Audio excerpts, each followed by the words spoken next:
حي على الفلاح সেনাবাহিনী কত হাজার? 70,000ই এনাফ, বেশি লাগবে না? সাহাবায়ে কিরাম জিজ্ঞেস করলেন, হুজুর মা আওসাফুহুম, এই ফেরেশতাদের দেখতে কেমন? হুজুর কয় সুম্মুম বুকমুন উমিয়ুন, তারা বুবা, কথা বলতে পারবে না, চক্ষু নাই, অন্ধ, বয়রা, কানে শোনে না। সাহাবায়ে কিরাম বলেন, হুজুর কানে শুনবে না কেন, কথা কেন বলবে না, চক্ষু কেন অন্ধ থাকবে? হুজুর বললেন, যদি কথা বলতে পারে তাহলে কথা বলে মানুষে কথা বলবে তাদের সাথে, হয়তো কথা বলা বলির ভিতরে দিলের ভিতরে রহম এসে যেতে পারে, তখন আর পিটেনের সামনের দিকে নাও বাড়তে পারে, এই জন্য তারা কথা বলবে না, কানে শুনবে না। এজন্য যে মানুষের কান্নাকাটি কানে শুনলে দিলের ভিতরে মায়া আসতে পারে, এই জন্য কান্না কানেও শুনবে না। চোখে দেখবে না কেন? চোখে দেখলে মানুষের এই কান্নাকাটি চোখ দিয়ে দেখলেও মায়া আসতে পারে, এই জন্য কানেও শুনবে না, চোখেও দেখবে না, কথাও বলতে পারবে না। সাহাবায়ে কিরাম বললেন, ওগো আল্লাহর নবী, তাহলে তো আমাদের একটু ভয় লাগতেছে। হুজুর কয়, তোমাদের কি ভয়? হুজুর কথা না কয় না কো, কানে না শুনে না শুনুক, এই অন্ধ যে। হুজুর কয়, তাতে তোমাকে কি? কয় যে ধরেন, তা আমরা তো সব মিশে মিশে বসা থাকবো, ভালো মন্দ মায়ের যে খাবে যে না খাবে সবই তো একসাথে। এই 70 রাইতে লাঠিতে যদি পিটেন মারে মুখস্থ, তাই তো মাঝে আমরাও থাকবো, আমাকে গায়ে তো লেগে যাবে ভাই। হুজুর কয়, না, তোমাদের গায়ে বাড়ি লাগবে না, বাড়ি জায়গা মতো লাগবে, পিটেন যারে দেবে তারেই লাগবে। কয়, এইটা কেমন হবে অন্ধ মানুষ? কয়, একটা টেবিলের উপরে 100 ইটের টুকরা, 100 পাথরের টুকরা, 100 তামার টুকরা, 100 পিতলের টুকরা, 100 লোহার টুকরা, 100 ইটের টুকরা, এইভাবে ছড়ায় রাখছেন। লোহার টুকরা, তামার টুকরা, পিতলের টুকরা, রূপোর টুকরা, স্বর্ণের টুকরা, সব ছড়ায় রাখছেন। এর উপরে যদি একটা পাওয়ারফুল শক্তিশালী একটা চুম্বক এরকম টেনে নিয়ে যান উপর দিয়ে, তাহলে চুম্বকের গায়ে কি লাগবে? তামা লাগবে, পিতল লাগবে, কাঁসা লাগবে। এই চুম্বকটা উপরে ঘোরার সময় কেউ কি বলছে, ডাক মারছে, এই লোহা উঠে আসো, লোহা উঠে আসো, এরকম ডাক দিছে নাকি? ওর চোখ নাই, কান নাই, জবান নাই, কানে শোনে না, চোখে দেখে না, কথা কয় না। একটা জড় পদার্থ যদি এত কিছুর ভিতরে থেকে লোহাগুলোকে বাছাই করে নিতে পারে, আল্লাহর কুদরতি ফেরেশতারা অন্ধ অবস্থায় পিটেন মারলো জায়গা মতো লাগাতে পারবে কি পারবে না? লা তাহজানু ওয়া লা তাখাফু, হে আমার ইমানদার মুমিন মুত্তাকিন আল্লাহ ওয়ালা উম্মতেরা, তোমরা চিন্তা করো না, তোমরা টেনশন করো না। পিটেন সম্পূর্ণ লাগবে বামপন্থীদের মাথায়। ফেরেশতারা বলবে, রব্বুল আলামিন পিটেন দেব কোন জায়গায়? পাছায় পিটাবো না মুখি পিটাবো না পিঠে মাইর দেবো কোন জায়গায়? আল্লাহ বলে দেবেন, কোরআন শরীফ পড়ে মারো। কোন আয়াত পড়বো? আল্লাহ কয়, ফাজরিবুহুম ফাওকাল আনাক ওয়াজরিবু মিনহুম কুল্লা বানান। প্রথম পিটেন দিবা মাথায়, পড়ে যাওয়ার পরে পিঠে গিরে ছুটোই ফেলবা, গিরে পিটাবি, মাথায় পিটেন দিবি, পড়ে যাবে, এরপরে গিরে পিটাবি। এই 70,000 ফেরেশতা ময়দানে নাইমা পিটাইতে সমস্ত বামপন্থীদেরকে বাম পাশে নিয়ে যাবে। এর ভিতরে একটার মধ্যে কোনো ভেজাল নাই। এদেরকে বাম পাশে নেওয়ার পরে ভালো করে মনে রাখেন, এদের কাছে কলেমা জিজ্ঞাসা হবে না, নামাজ জিজ্ঞাসা হবে না, রোজা জিজ্ঞাসা করা হবে না, হজ যাকাত পর্দা পুশিদা, হালাল হারাম সুদ ঘুষ ভালো মন্দ কিচ্ছু জিজ্ঞেস করা হবে না। আল্লাহ বলবেন, ফি নারি জাহান্নামা খালিদিনা ফিহা আবাদা। এর আগে আল্লাহ ঘোষণা দেবেন, কুজুহুম ফাগুল্লুহুম সুম্মাল জাহিমা সাল্লুহুম সুম্মা ফি সিলসিলাতিন যারউহা 70 যিরাআন ফাসলুকুহুম। ওদের গলার উপর দিয়ে শিকল দাও, ওই শিকলটা আবার হাঁটুর নিচে দিয়ে ঢুকাইয়া দাও, গলারে টাইনা হাঁটুর কাছে বাঁধো। গলারে টেনে যদি হাঁটুর কাছে বাঁধে, নড়াচড়ার কোনো ক্ষমতা থাকে? কথা বলেন, থাকে? কোনো ক্ষমতা থাকে না, গোল হয়ে গেছে টেনিস বলের মতো। আল্লাহ ফেরেশতাকে বলবে, একেবারে পিটের মারবি ক্রিকেটের বৈঠা দিয়া, একেবারেতে ছক্কা, 6 নম্বর জাহান্নামের ভিতরে নিয়ে ফেলাবি। হুজুহুম ফাগুল্লুহুম সুম্মাল জাহিমা সাল্লুহুম, পিটা গলার উপরে শিকল দিয়া, হাঁটুর নিচে শিকল দিয়া, বামপন্থীদেরকে বাঁধা। হে বামপন্থী, মনে রাখিস, মুসলমানের ঘরে জন্ম নিয়া তুমিও কিন্তু বামপন্থী। এমন আছে না নাই? সিগারেট খায় ডাইনাইট দিয়া, এই সিগারেট ডাইনাইট দিয়ে কিছু খাতে গেলে সুন্নতি তরিকা ডাইনাইট দাতাল, তাই বলে সিগারেট ডাইনাইট দিয়ে, ডাইনাতে সিগারেট, বামাতে চা, আছে না নাই? আছে না নাই? শিক্ষিত মহলে বেশি ভাঙ্গাই বলা যায় না, তারপরে না বললি বুঝবে কি এরিয়া। এই তুই বামার দিয়ে কাজ কে কয় যে ডাইনা তো আল্লাহ দিয়েছে, বামা তো আল্লাহ দিয়েছে। হাতের দোষ কি হলো? হাতের কি দোষ হলো? যদি হাতের কোনো দোষ নয়, সব পাশে আল্লাহ দিয়েছে। এ বাঁচতে বড়ি দিলেও পেটে যায়। অনেক সময় ব্যথার রোগীকে গ্যাসের বাড়িতে ডাক্তাররা অন্য আর এক করে ওষুধ দেয়, তা অন্য বাঁচতে দিতে হয় না? সে বাঁচতে দিলেও পেটে যায় কি যায় না? তাহলে এ বাঁচতে দিলেও যায়, তুই শীত এসো তোর চা ওই বাঁচতে দেয়, তাহলে তাই কয়া লাগে কি লাগে না? কথা বলে শীত এসো তোর উল্টো বাঁচতে চা দেয়। এ বাঁচতে দিলেও যায়, ও বাঁচতে দিলে ডাইনের দিয়ে খালি হয়, বামার দিয়ে খালি হয়, তাই তুই বামার দিয়ে খাতে এ বাঁচতে দিলেও যায়, ও বাঁচতে দিলে শীত এসো তোর চা উল্টো বাঁচতে দেবো। কথা বলেন ঠিক কি ঠিক না? বাম হাত দিয়ে খায় বান্দরে, কে খায়? চিড়িয়াখানায় যে বানরে দেবেন, বাদাম দেবেন, ও ডাইন হাতে থুইয়া বাম হাত দিয়ে খায়। বামপন্থী যারা তারা বাম হাত দিয়ে খায়। ও দোস্তরে, ডারউইনের অভিমত হলো মানুষ তৈরি হয়েছে বান্দর থেকে। শুনতে পারছেন না আপনারা? মানুষ বলে বান্দরে কইতে গেলে আমার হাস আসে। কিভাবে হলো? গাছের সাথে ডলা ঘষা করতে করতে লেজ পড়ে গেছে, পরে দেখা যায় লেজই যখন নাই তাই উবুরে থাকুক আর সোজা হয়ে যায় পরে মানুষের। তো সেই এক বান্দর লেজ পড়েছে মানুষ হলো। এখনো তো সব বান্দরই গাছে গাছে থাকে, আমাদের চোখের সামনে তো কোনো বান্দরের লেজ পড়লো না। ওই ডারউইন একাই মনে হয় বান্দরের জন্ম নিয়েছে। কথা বলেন ঠিক ঠিক না? এই জন্য ও বামের দিকে খায়, আর যারা বামপন্থী খায় তাদেরও মনে হয় ওই জায়গা থেকে কিছু না কিছু সম্পর্ক আছে। কপাল পোড়া মুসলমান। খাইবা সব সময় ডান হাত দিয়া, হালাল খানা কোন হাত দিয়া, হারাম খানা কোন হাত দিয়া। হারাম খানা খাবে তাহলে বোঝা গেল বাম হাত দিয়া। হারাম খাবো না, হালাল খাবো ডান হাত দিয়া। কথা বলেন ঠিক ঠিক না? আমরা ডানপন্থী নবীর উম্মত। আমার নবী দুধের বাচ্চা, 3 মাসের বাচ্চাকে হালিমাতুস সাদিয়ার ঘরে দুধ পান করার জন্য পাঠানো হয়েছিল। সেখানে নবী 2 বছর 2.5 বছর দুধ পান করেছেন। আল্লাহু আকবার। আমার নবী জন্মসূত্রে ডানপন্থী নবী। হালিমা সাদিয়ার 2টা স্তনের কোনদিনও নবী পাক বাম স্তনের দুধ খাই নাই। ইনসাফি নবী আমার। হালিমার একটা সন্তান ছিল, নাম তার আব্দুল্লাহ। উনি চিন্তা করলেন আমি নবী পাককে আল্লাহ পাক বুঝ দিয়েছেন, আমি পয়সার বিনিময়ে দুধ খাবো তা কম খাবো কে, আমি 2 পাশেরই দুধ খাইয়া আমি সাবার করে দেব। উনার ছেলে আব্দুল্লাহ খায় খাক না খায় না খাক, তারে দরকার হয় ফিডার খাওয়ান। এই বলে নবী 2 পাশ সাফ করে দিতে পারতেন, কিন্তু ইনসাফের নবী কোনোদিন 2 পাশ খান নাই। 1 পাশের দুধ খেয়েছেন আর 1 পাশ আব্দুল্লাহর জন্য রেখে দিয়েছেন। এবার নবী যেই 2.5 বছর হালিমার দুধ পান করেছেন, এর ভিতরে জীবনও কোনোদিন বাম স্তনের দুধ পান করেন নাই। সারা জীবন নবী পাক ডান স্তনের দুধ পান করেছেন। দুধের বয়স যতদিন ছিল, প্রমাণ করে আমার নবী ডানপন্থী। কথা বলেন ঠিক কি ঠিক না? আমরা সেই ডানপন্থী নবীর উম্মত থাকবো দোস্ত ডানপন্থীতে। বামপন্থীদেরকে এভাবে পিঠ মোড়া দিয়া গোল করে পিটাইতে পিটাইতে জাহান্নামের মধ্যে ফেরানোর পরে আল্লাহ পাক পক্ষ রব্বুল আলামিন ঘোষণা দিয়ে দেবেন, ফি নারি জাহান্নাম খালিদিনা ফিহা আবাদা। আল্লাহু আকবার। থাকবি চিরকাল পয়লা। ওদের সামনে একটা প্রাণী জবাই করে দেবে, একটা প্রাণী জবাই করে দেবে। ওরা চিল্লাইবে আর কানবে আর বলবে রব্বি মা জাবাতা। আল্লাহ এ জায়গা কি জবাই করলে? কুরবানি তো দেখতাম হুজুররা দুনিয়ায় জবাই করতো, জবাই করা প্রাণী তো দুনিয়ায় খাই। এ জায়গা তুমি কি জবাই করলে? কারে খাওয়াবা? আল্লাহ কাকে কেউরে খাওয়াবো না। জাবাতু মাউতাকুম, তোমাদের মরণরে জবাই করে দিয়েছি, মরণরে জবাই করে দিয়েছি। ওরা বলবে আল্লাহ মরণ জবাইয়ের অর্থ তো বুঝলাম না। আল্লাহ কা লা মাউতা লাকুম, মরণেরও মরণ হয়ে গেছে তোমাদের, এর ভিতরে কোনোদিন মরণ হবে না।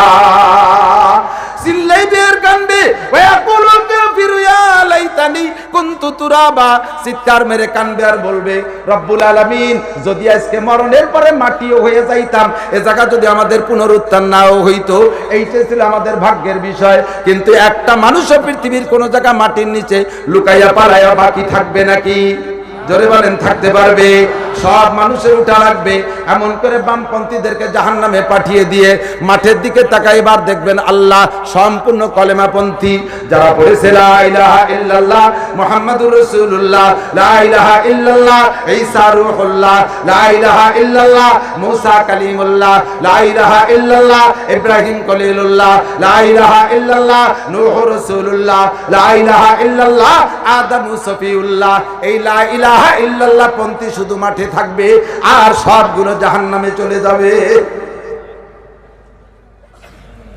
এবার লা ইলাহা ইল্লাল্লাহ পন্থীর মধ্য থেকে আল্লাহ পাক 7 গুণের মানুষকে আগে বাছাই করিয়া 1 নম্বর ডানপন্থী সাব্যস্ত কইরা এনাদেরকে বিনা হিসাবে পাঠিয়ে দিবেন। ওরা যেমন বিনা হিসাবে চলে গেছে, এরা বিনা হিসাবে যাবে।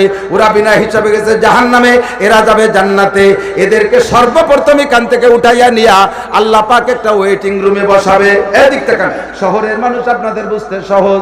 আমি আপনাদের বাড়ি যদি মেহমান হই, একেবারে ঘরোয়া মেহমান, আমাকে নিয়ে একেবারে বিশেষ রুমের ভিতরে বসান, কিন্তু এই বিশেষ রুমের ভিতরে প্রস্তুত আছে কিনা, বা থাকলেও আগে নিয়ে বিশেষ রুমে বসায় না, আগে নিয়ে বসায় রিসিপশন রুমে, ওয়েটিং রুমে। কথা বলেন ঠিক ঠিক না? ও জায়গা বসাইয়া এরপরে ভিতরকে সুন্দর করে সাজাইয়া তারপরে নিয়ে যায়। এই ময়দান থেকে আল্লাহ পাক 7 গুণের মানুষকে বাছাই করিয়া সর্বপ্রথম ওয়েটিং রুমে বসাবে। এই ওয়েটিং রুমের নাম হলো, আল্লাহ নবী বলেন, লা তাজুলু কদমা ইবনে আদমা ইয়াউমাল কিয়ামাতে হাত্তা ইউসআলা আন সাবাতু ইযিল্লুহুমুল্লাহু ফি জিল্লিহি ইয়াউমা লা জিল্লা ইল্লা জিল্লু। এই জায়গা হাসরের মাঠে কোনো ছায়া নাই, একটা মাত্র ছায়ার জায়গা, সেইটা হলো আল্লাহ পাকের স্টেজের নিচে, আরশে আজিমের নিচে। জোরে কোন সুবহানাল্লাহ। এই আরশে আজিমের নিচে ওয়েটিং রুমে 7 গুণের মানুষকে আল্লাহ ভিআইপি মেহমান হিসেবে একেবারে নির্ভেজাল ইমানদার হিসেবে বের করে নেবেন। ব্যাখ্যা দেওয়ার সময় নাই, শুধু নাম বলে যাই। আমার উদ্দেশ্য হলো 3 নম্বর পার্টির নিয়ে কিছু কথা বলা। মুজাবজাবিনা বাইনা জালিকা, যারা কাঁঠালও খায় আর একটাও খায়। আছে না গুয়ে মাছি? গুয়ে মাছি কত গুয়ে মাছি, ওই যে মোটা মোটা ভুড়িয়ালা মাছি 2 প্রকার না, ছোট মাছি আর গুয়ে মাছি। ওরা খুব মোটা মোটা, জিকজিক করে, সবুজ কাপড় পরা। ঘরে কাঁঠাল ভাঙলি ওকে দাওয়াত দেওয়া লাগে যে 500 গুয়ে মাছি আসো, আমরা কাঁঠাল ভাঙছি, এ বলা লাগে? ওদের প্রত্যেকের কাছে মোবাইল আছে, নেটওয়ার্ক খুব মজবুত। কিভাবে টের পায় আল্লাহই জানে, কে কোথায় আছে, সেখান থেকে সব চলে আসে। আর আইসে মাথার পাশে বন বন বন বন করে ঘুরতি তালে থাকে, কয় তাড়াতাড়ি ভেঙ্গে সারিয়ে আমরা চলে আসছি, কোথায় ল্যান্ড করবো আমাদেরকে দেখায় দেন, রুট দেখায়। মাথার পাশে করে কাঁঠাল ভাঙ্গে কোষ প্লেটে রাখার সাথে সাথে এই গুয়ে মাছিরে দাওয়াত দেওয়া লাগে না, ও আইসে আপনার কোষের উপরে পড়ে কি পড়ে না? কথা বলেন, পড়ে? আল্লাহু আকবার। ওরা যে আপনার বাড়ির কাঁঠাল খাইতে আছে, তবলিগের সাথী, ওয়াজাহাতি, এতাহাতি যা আছি আমরা 2 দলের, হুজুরকে বাড়ির কাঁঠাল, পীর সাহেবের বাড়ির কাঁঠাল, আমলিগির বাড়ির কাঁঠাল, বিএনপির বাড়ির কাঁঠাল, প্রধানমন্ত্রীর বাড়ির কাঁঠাল, এ খাইতে যাইতেছে। এই উপলক্ষে ওরা পা ধুয়ে জুতো স্যান্ডেল পাইতে আসে, লুঙ্গি পরে আসে, জামা গাইতে আসে, টুপি মেরে মাথায় দিয়ে আসে, যে অবস্থায় আছে ওই জায়গাতে ফ্লাইট করে আইসেই কোষের উপরে পড়ে। যা খাওয়া দরকার খাইয়া, কিছু খাইয়া কিছু রাইখে তারপরে চলে যায়। যা ওখান থেকে নিয়ে আসে তার কিছু তো রেখে যায়। যেখান থেকে আসছে কাঁঠাল খাই আবার সে জায়গা যায়, আছে না নাই? কথা বলেন। এই গ্রুপে একটু হাত পাও দোয়াতে হবে, সেই জন্য এলো ওয়াজ। প্রথম 7 গুণের মানুষের খালি একটু নাম কয়ে দেই, যারা বিনা হিসাবে জান্নাতে যাবে। 1 নম্বরে ইমামুন আদিলুন, ন্যায় বিচারক প্রেসিডেন্ট। কথা বলেন, ন্যায় বিচারক প্রেসিডেন্ট, ন্যায় বিচারক প্রধানমন্ত্রী। ন্যায় বিচার বলতে যা বোঝা যায় তাই বুঝে নেন। প্রেসিডেন্টের এলাকার রাস্তাঘাটও যেমন সুন্দরবনের ভিতরে এলাকায়, বাংলাদেশের এরিয়ার ভিতরে যতটুকু আছে, ও জায়গারও রাস্তাঘাট সেরকম হইতে হবে। এখানেও যেমন কারেন্ট পায়, ও জায়গা এরকম কারেন্ট পাবে। কোনো জায়গায় যাই জিজ্ঞেস করলাম, ভাই আমার তো মোবাইল প্রায় মরহুমের পথে, চার্জ তো নাই, মোবাইল চার্জ দেবো কিভাবে? তোমাদের এখানে তো কারেন্টই দেখতেছি না, কারেন্ট যায় কেমন? কখনো যায় না কারেন্ট, কোনো সময় যায় না, 2-3 বার মাঝে মধ্যে একটু আসে, কখনো যায় না, মাঝে মধ্যে আসে। কোন জায়গা কোন সময় যায় না, মাঝে মাঝে আসে। একই দেশের ভিতরে আবার কোন জায়গা 24 ঘন্টা থাকে। বৈষম্য আছে না নাই? কথা বলেন, আছে। ন্যায় বিচার প্রতিষ্ঠিত করো। তোমার দেশের উপজেলা চেয়ারম্যান তোমার আপনদেরকে চাকরি দাও, মন্ত্রী সাহেব নিজেদের আত্মীয় স্বজনদেরকে চাকরি দাও, নেতা তোমার নিজেদেরকে চাকরি দাও, নিজ এলাকারে সাজাও, অন্য মানুষের চাকরির খবর নেও না। এইটার নাম ন্যায় বিচার নয়। কথা বলেন ঠিক না? ইমামুন আদিলুন, প্রেসিডেন্ট হবে ন্যায় বিচারক, প্রধানমন্ত্রী হবে ন্যায় বিচারক, মন্ত্রী মহোদয় যদি হয় ন্যায় বিচারক। ভিআইপি নাম্বার 1, আল্লাহু আকবার। প্রিন্সিপাল প্রিন্সিপাল স্যার হবে ন্যায় বিচারক, ভাইস চ্যান্সেলর ন্যায় বিচারক, সমস্ত মাস্টার ছাত্রদের ভিতরে একরকম ইনসাফ প্রতিষ্ঠিত করে।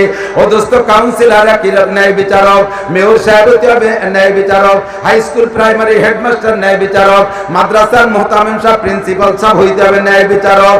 আস্তে আস্তে আস্তে আস্তে আমি সংসারের প্রেসিডেন্ট, আমারে বাংলাদেশের রাজা বানায় না, আমারে কোনো মন্ত্রী উপজেলা চেয়ারম্যান বানায় না, আমারে মেম্বারও কেউ বানায় না, কিন্তু আমি আমার ফ্যামিলির সদস্যদের রাজা, কামাই করি আমি, ওরা আমার অধীনস্থ। কথা বলেন ঠিক কি না? এখানে আমার ন্যায় বিচার প্রতিষ্ঠিত করতে হবে। ন্যায় বিচার শুধু অর্থের ন্যায় বিচার নয়, সর্বদিকের ন্যায় বিচার। একটাকে আপনি মাস্টার এমএ পাস করাইছেন, বিসিএস পাস করাইছেন, দেশ বিদেশে টাকা দিয়ে পাঠাইতেছেন পড়ার জন্য, আর একটারে আপনি লেখাপড়া না করাইয়া ভ্যান রিক্সা চালাই দিচ্ছেন, এইটার জায়গা আপনি ন্যায় বিচার করেন নাই। আবার একটারে আপনি হাফেজ মাওলানা মুফতি মুহাদ্দিস বানাইছেন, আর একটারে মধ্যে কোরআন শরীফের কাছে যাইতে দেন নাই, এই জায়গা আপনি ন্যায় বিচার করেন নাই। দুইটা স্ত্রী আছে আপনার ঘরে, একটার কাছে প্রত্যেক রাত্রে নাইট করেন, আর একটার কাছে বছরের মধ্যে একবারও যান না। একটারে 20,000 টাকা দামের শাড়ি দেন, আর একটারে বছরে একটা ঈদের সময় একটা চুল পাইড়া কাপড়ও দেন না। এইরকম বৈষম্য করেছেন, তাহলে আপনি ন্যায় বিচারক নয়। অধীনস্থ যারা আছে তাদের ভিতরে অফিসিয়াল অফিসার স্যার, বড় স্যার যিনি আছেন, ছোটদের ভিতরে ন্যায় বিচার প্রতিষ্ঠিত করতে হবে। যদি আপনি করতে পারেন, নাম্বার 1 এক নম্বর মেহমান হিসেবে আরশে আজিমের নিচে আপনি জায়গা পাইয়া যাবেন। 2 নম্বরে আমার যুবক সোনা লক্ষ্মীরা, শোন আমার দিক তাকা, এদিক তাকাও যুবক, শাবুন নাশা ফি ইবাদাতিল্লাহ, যে যুবক আর যুবতী তার মূল্যবান যৌবনকালটাকে আল্লাহর হুকুম আর রাসূলের তরিকায় পরিচালনা করলো, এক কথায় ফি ইবাদাতিল্লাহ, আল্লাহর ইবাদতের মধ্যে অতিবাহিত করলো। কি মানে? এ যুবক, কলেজে পড়বি কোনো দোষ নাই, বিশ্ববিদ্যালয়ে পড়বি কোনো দোষ নাই, ডাক্তার হবি, ইঞ্জিনিয়ার হবি কোনো দোষ নাই, বিজ্ঞানীও হবি। বাংলাদেশ সরকার প্রযুক্তি বিশ্ববিদ্যালয় কত প্রকার বিজ্ঞানী কলেজ বানাইতেছে, কোটি কোটি টাকা জেনারেল এই সাবজেক্টের জন্য খরচ করতেছে। কথা বলেন ঠিক না? মেডিকেল সায়েন্স কলেজ বিশ্ববিদ্যালয়ের জন্য কোটি কোটি টাকা খরচ করতেছে। অথচ বাংলাদেশের বড় নেতাদেরও বড় একটা রোগী যদি হয়, নেতা নিজেও বাংলাদেশের ডাক্তারের কাছে ওষুধ খায় না। কথা বলেন না কেন? বড় বড় নেতারা একটু অসুখ হওয়ার সাথে সাথে সিঙ্গাপুর, একটু রোগ ব্যাধি হওয়ার সাথে সাথে বোম্বে, মাদ্রাজ, ওই চেন্নাই চলে যায়, আর এক দেশে যায়। নিজের দেশে এত কোটি কোটি টাকা দিয়ে কেমন ডাক্তার বানাতে পারলেন যে এই দেশের ডাক্তারদের পর আপনাদের আস্থা হয় না, চলে যাওয়া লাগে বিদেশে ডাক্তারের দেখানোর জন্য? তাহলে কি লেখাপড়ি করলো তোর? মেডিকেল সায়েন্সে কি পড়লি? তোকে জন্য বস্তা বস্তা টাকা সরকার খরচ করে বানাতে পারলি কি? এখনো পর্যন্ত বিজ্ঞান পড়িয়ে সুইর ভাষা ফুটো তিয়াই কিন্তু তাই জানিস না। আমরা মৌলবীরা ও লাইনে চেষ্টা করি না, আমরা যে লাইনে চেষ্টা করি, আল্লাহর রহমতে সারা পৃথিবীর ভিতরে বাংলাদেশ 1 নম্বর। স্বীকার করেন আর না করেন, হিংসা প্রতিহিংসায় যা বলেন আর না বলেন, বাংলাদেশে আমাদের লাইনে আমরা 1 নম্বর সারা পৃথিবীর ভিতরে। সারা পৃথিবীর মুহাদ্দিসদের প্রতিযোগিতা হয়েছে, তার ভিতরে বাংলাদেশের মাওলানা আব্দুল মালিক সাহেব 1 নম্বর। প্রত্যেক বছর সৌদি আরব যাই, সৌদি আরবে কোরআন নাজিল হয়, সেই সৌদি আরবে কোরআন প্রতিযোগিতায় বাংলাদেশের ছেলেরা 1 থেকে 3 নম্বর সিরিয়াল ইরানি আসে, ঠিক না? আমরা ওদিক যাইনে দায়িত্ব দিছি, তোমরা আগে কিছু বানাও। সে সুইডার ভাষা হুটো দিয়ে, তাও ইন্ডিয়াতে, তাও চায়নাতে হুটু দিয়ে। তোরা কি বানাবি? সরকারের টাকা করে আর মাটি করে দিলি, কিছু পরে কিছু বানাইছে 3 খান গাড়ি, নসিমন, করিমন, আলম সাধু, ভালো কিছু বানা। এ বিজ্ঞানী হ্যাঁ, সায়েন্স চালানো বিজ্ঞানী হ্যাঁ, মেডিকেল সায়েন্সের সারা পৃথিবীর শ্রেষ্ঠ ডাক্তার তোমরা হবা, কোনো দোষ নাই। শোনালো কি? তোমার এই জেনারেল পড়াটা ইবাদতে পরিণত হবে। নিয়ত রাখবা, আমি যদি বিজ্ঞানী হইতে পারি, সারা পৃথিবীর ভিতরে মুসলিম বিজ্ঞানী বলে একটা অহংকার আমি করতে পারবো, মুসলমানের মান বুলন্দ হবে। কথা বলেন ঠিক কি না? এই নিয়ত করে মুসলমানদের বড় বানানোর উদ্দেশ্যে বিজ্ঞানী হ। তুই এ থেকে জেড পর্যন্ত, ও থেকে কিও পর্যন্ত যতগুলো অক্ষর পড়বি, জীবনে যত বই পুস্তক পড়বি, সমস্ত হরফে হরফে আল্লাহ পাক তোরে একটা একটা করে নেকি দান করবে। ভয় পাইসটা পড়ে যা, জেনারেল পড়, পড়তে পড়তে উপরে চলে যা। হে বিজ্ঞানী, হে জেনারেল শিক্ষিত ছেলে, তুমি লেখাপড়ার ভিতরে নিয়ত রাখো, আল্লাহ যদি আমার ডিসি বানায় আদর্শ ডিস্ট্রিক্ট গড়বো, আল্লাহ যদি আমার এসপি বানায় পুলিশ লাইনে 500 পুলিশে আমি নামাজি বানাবো, আল্লাহ যদি আমার মন্ত্রী বানায় আমার মন্ত্রণালয়কে একেবারে উল্লেখযোগ্য মন্ত্রণালয় হিসেবে পরিচিত করব। আমি যদি এই হইতে পারি ওই হইতে পারি, তাহলে সমাজে নামাজে সর্বাধিক আমি এই সেবা দেব। এই উদ্দেশ্যে জেনারেল পড়, বিসিএস পাস কর, কোনো দোষ নাই, হরফে হরফে নেকি পাইবা।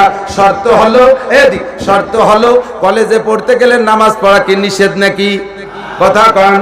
বিশ্ববিদ্যালয়ের ভিতরে মসজিদ আছে না নাই? ও জায়গায় একদল নামাজ পড়ে কি পড়ে না? ডাক্তারি পড়, ইঞ্জিনিয়ারিং পড়, যা পড়িস না কেন যুবক, নিজের চরিত্রে কন্ট্রোল কর, হেফাজত কর। কলেজে বিশ্ববিদ্যালয়ের মেয়েদেরকে উত্তক্ত করিস না, ছুটি পাইলে বিভিন্ন পার্কে যাইয়া ওদেরকে নিয়ে আড্ডা করিস না, মদ গাঁজা ফেন্সিডিল হিরোইন আবার ট্যাবলেট খাইস না, এই সমস্ত আবাজা বাঁকে চরিত্র নষ্ট করিস না। ছুটি পাইলে চলে যা তবলিগে, ওলামায়ে কিরামকে সাথে নিয়া তবলিগে চলে যা, আল্লাহর রহমতের দিন শিখতে পারবি।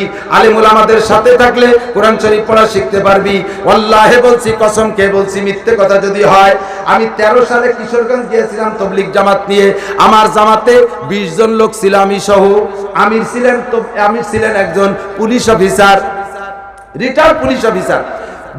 20 জনের ভিতরে 12 জন ছিল কলেজ স্টুডেন্ট, আমরা 4 জন ছিলাম আলেম।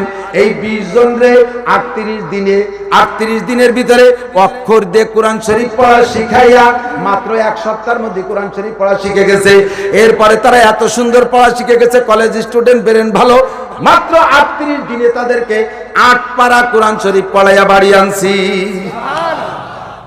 ওলামায়ে কিরামদের সাথে দাওয়াত ও তাবলীগের মেহনতে চলে যাও, কোরআন শরীফ পড়া শিখতে পারবা, শরীয়তের বিধিবিধান শিখতে পারবা।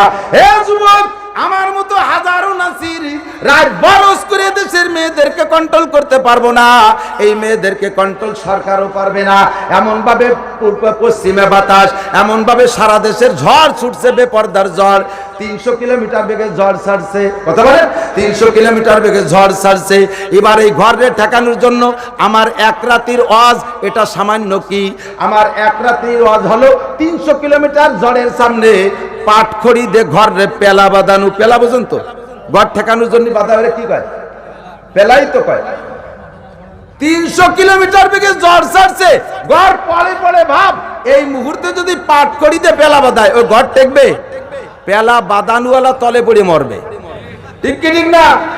এই সময় লাগবে হলো শাল কাঠের খুঁটি, লোহা কাঠের পেলা, এমনকি লোহার রেল পাটি দিয়ে বাঁধাই দিতে হবে, তাহলে যদি ঘর থাকে। আর এর জন্য লাগবে যুব সমাজ। এই যুব সমাজ তোমরা সুন্দর হয়ে আসো, তোমরা যদি চেষ্টা করো আল্লাহর রহমতে সমাজ থেকে মেয়েরই যত দুর্ঘটনা আছে, মেয়েরই যত অ্যাক্সিডেন্ট আছে, তোমরাই ঠেকাইতে পারবা। কথা বলেন ঠিক কি ঠিক না? যুবক, তুমি প্রতিজ্ঞা করো, আমি এলাকা ভিত্তিক আঞ্চলিক ভাবে হিলফুল ফুজুল যুব সমাজ গঠন করব, যেই যুব সমাজের মাধ্যমে সকল প্রকার কুসংস্কারকে আমি প্রতিবাদ করব। কোনো বিবাহ অনুষ্ঠানে, কোনো ধর্মীয় অনুষ্ঠান যেগুলো আছে, ইদানিং তো ধর্মীয় অনুষ্ঠানের ভিতরেও অধর্মিক কার্যকলাপ চলতেছে। কথা বলেন ঠিক ঠিক না? বিয়ের পরে বউরে বাড়ি আইনা যে অনুষ্ঠান করা হয়, খাওয়ার অনুষ্ঠান, এর নাম হলো আরবিতে ওলিমা। আমাদের বাংলাদেশে নাম রাখছে বউ ভাত, বউ ভাতা বনাম হাল খাতা। হাল খাতা জানেন না? সারা বছর বাকি দেয়, বৈশাখ মাসে একটু পুরি মিষ্টি খাওয়াইয়া কালেকশন করে। জীবন ভরে কারে কি দেশে এই দেয়াগুলো কালেকশন করার জন্য একটা হাল খাতা খোলে, এর নাম হলো বউ ভাতা। ছেলেরে মুসলমানি দিয়ে খাতনা করায় অনুষ্ঠান কইরা আর একটা হাল খাতা। আবার একটু আকিকা খাওয়াইয়া, বাচ্চার আকিকা খাওয়াইতে যে সেখানে একটা হালখাতা অনুষ্ঠান করে কি করে না? এই 3টে অনুষ্ঠান সম্পর্কে জেনে নেন। বউ ভাতার অনুষ্ঠানে কালেকশন করা টাকা, মুসলমানি অনুষ্ঠান করে কালেকশন করা টাকা, ওলিমা আকিকা খাওয়াইয়া কালেকশন করা টাকা, শুকর বেচা টাকার চাইতেও হারাম। শুকর বেচা টাকার চাইতে হারাম। বিয়ে হইলেই ডেক্স বাজবে, বক্স বাজবে, ধুম ধারাক্কা গান বাজবে, ড্যান্স চলবে, নারী পুরুষের আবার মিলাপ কি বলা হয় নাচন গান চলবে। এই সমস্ত কুসংস্কার আমার এক রাত্রি ওয়াজে বন্ধ করা সম্ভব নয়। এর জন্য যুব সমাজ গঠন করো, যেই যুবকরা এই প্রোগ্রাম তৈরি করতে পারবা, সংগঠন করে প্রতিবাদ করতে পারবা, আল্লাহর নবী বলেন কিয়ামতের ময়দানে তোরে আরশে আজিমের নিচে বসানো হবে। আমি রাসূল তোর কোলের বিকতকে কোলের মধ্যে বসাইয়া নিজ হাতে হাউজে কাউসার পান করাইয়া দিব। 3 নম্বর, আর দেরি করতে পারছি না, আমার উদ্দেশ্য তৃতীয় নম্বর দল নিয়া। 3 নম্বর হলো রাজুলুন কলবুহু মুআল্লাকুম বিল মসজিদ, যেই ব্যক্তির অন্তর মসজিদের সাথে থাকে। এই কথা একটু আইসা গেল না পেয়ে পারি না, এদিকে দিক। আমি তো বলছি আমি ক্লাসের শিক্ষক, ক্লাসে যেমন পড়াই তার একটা ক্লাস আপনাদের জন্য নিয়ে আসছি, সেভাবে বুঝতে হবে কথা। সুর তাল গান গজল জানি না, আগেই সারেন্ডার করছি। রাজুলুন, খেয়াল করে না, রাজুলুন কলবুহু মুআল্লাকুম বিল মসজিদ, আরশে আজিমের নিচে ছায়া পাবে রাজুলুন। বলেন রাজুলুনের মানে কি হুজুর কান্দি? পুরুষ না মহিলা? রাজুলুন মানে পুরুষ, আর ইমরাতুন মানে মহিলা। রিজাল মানে অনেক পুরুষ, নিসা মানে অনেক মহিলা। রাজুলুন এক বচন, রিজাল বহু বচন, ইমরাতুন এক বচন, তার বহু বচন নিসা, টোটাল মিলিয়ে ইনসান। আল্লাহ পাক বলেন নাই বা মুমিন বলেন নাই, মুমিনা বলেন নাই যে মুমিনুন কইলে ইসমে জিন্স হিসেবে নারী পুরুষ ধরে নিতাম, যে কোনো নারী পুরুষের অন্তর যদি মসজিদের সাথে থাকে। আল্লাহ এ বলেন নাই, নবী এ বলেন নাই। নবী বলছেন যে রাজুলুন কলবুহু মুআল্লাকুম বিল মসজিদ, যেই পুরুষের অন্তর মসজিদের সাথে থাকবে, ইযা খারাজা মিনহু, নামাজ পড়ে যখন বের হয়ে যাবে, হাত্তা ইয়াউদা ইলাইহি, পুনরায় আবার মসজিদের দিকে ফিরে আসা পর্যন্ত তার অন্তর থাকবে মসজিদের দিকে। এইটা মহিলার কথা বলছেন না পুরুষের কথা বলেন? তাহলে মসজিদে যাবে কারা? পুরুষরা। ইদানিং কালে আমার বাংলাদেশে সারা পৃথিবী ভরে ছড়াই পড়ছে, একদল লোক বগল ভরে বুখারী শরীফ নিয়ে আসে, আছে না নাই? বুখারী ছাড়া কিছু মানে না, এইরকম বুখারী, কথায় কথায় বুখারী। এই কি তোর বগলে? কি আমার বগলে বুখারী শরীফ। কয়খান আনছিস? 60 খান। আস্তাগফিরুল্লাহ। আর জাবাদ মাদ্রাসা যে দেখলাম 2 খান বুখারীর গায়ে 13 কেজি ওজন, আর তুই 60 খান এক বগলে। তোর বুখারীতে কয় পাতা? কয় 6 পাতার বুখারী। কথায় কথায় বগলে তো বুখারী টানতে বের করে। ও কি বুখারী বেরোয় না, বগলের লোম টেনে সেটা তো আল্লাহ জানে। কথা বল না কে? এরা ফতোয়া দেয় যে মহিলারা মসজিদে যে নামাজ পড়বে, মহিলারা ঈদের নামাজ পড়বে, মহিলারা জুমার নামাজ পড়বে। বিভিন্ন শহরে এখন গ্রাম অঞ্চলে পর্যন্ত এটি শুরু হয়ে গেছে, মহিলারা মসজিদে নামাজ পড়তে যায়। এটা নিছক একটা ফ্যাশন ছাড়া আর কিছুই নয়। আপনারা রাগ করেন আর দাগ করেন, কিছু আছে যেন আমি নাসিরের চাকরি ছোটে না আল্লাহর রহমতে, কারণ 3 মাদ্রাসায় পড়াই বেতন নেই 1 টাকাও। আরে ওয়াজ করে চলে যায়, এখান থেকে আমার চাকরি ছুটবে না, ছুটলি ছুটবে ইমাম সাহেবের। ঢাকায় বহু মসজিদের ক্ষতি হওয়ার জন্য প্রস্তাব আছে, আমি কোথাও নেই, কারণ ক্ষতি হইলে মানে উচিত কথা সব পাওয়া যায় না। ইমামদের একটু টেনশন আছে, আমার কোনো চাকরি ছোটে না। ভালো করে মনে রাখেন, এই ঢাকায় এক মসজিদে আসছি অনেক আগে, প্রায় 25-27 বছর আগে মসজিদে আসছি রমজান মাসে। গ্রাম অঞ্চলের মাদ্রাসা তো কালেকশন করতে শহরে আসি, তো আইসা এক পরিচিত বন্ধুর মাধ্যমে ঢুকলাম মসজিদে। ওই মসজিদে চিনবেন, নাম কব না। ওই মসজিদে যাওয়ার পরে এবার আমার ওই বন্ধু মসজিদের খতিব সাহেবকে বলতেছে যে আমাদের গ্রামে একটা বড় মাদ্রাসা, এই মাদ্রাসার থেকে মুহাদ্দিস সাহেব আসছে একটু কালেকশনের জন্য, তো ঈশা তারাবি নামাজের পরে মুসল্লিদের ভিতরে এলান দেন ওনারে যাতে কেউ কিছু দিয়ে যায়। আমি কিন্তু এভাবে কামনা করি নাই। এখন ওই অর্ডার দিয়ে বলার সাথে সাথে ইমাম সবাই ঘোষণা দিয়ে দিয়েছে। এখন লজ্জায় মরে যাচ্ছে আল্লাহ, এইভাবে আমি বিক্রি করবো কিভাবে? এখন বিপদে পড়লাম। যা গেল গেল, পুরুষরা কিছু কিছু আমার সাথে দেশে। এর মধ্যে শুনি যে উনি ঘোষণা দেয়, খালাম্মারা আপনারা যাওয়ার সময় হুজুরে কিছু দিয়ে যায়। আমি চিনতে পারি আল্লাহ, খালাম্মাকে পয়সা কিভাবে নেবো আমি? আমি বললাম ভাই খালাম্মারা কিভাবে দেবে? জালনার কাছে বসেন, কোনটা ওই জায়গাতে যাওয়ার সময় আপনার কাছে দিয়ে যাবে। সচক্ষে দেখছি, যদি বিন্দু মাত্র মিথ্যে কথা বলি। জানালার কাছে বসছি, 2 খালাম্মা 20 টাকা করে ছেড়ে দিয়ে চলে গেছে।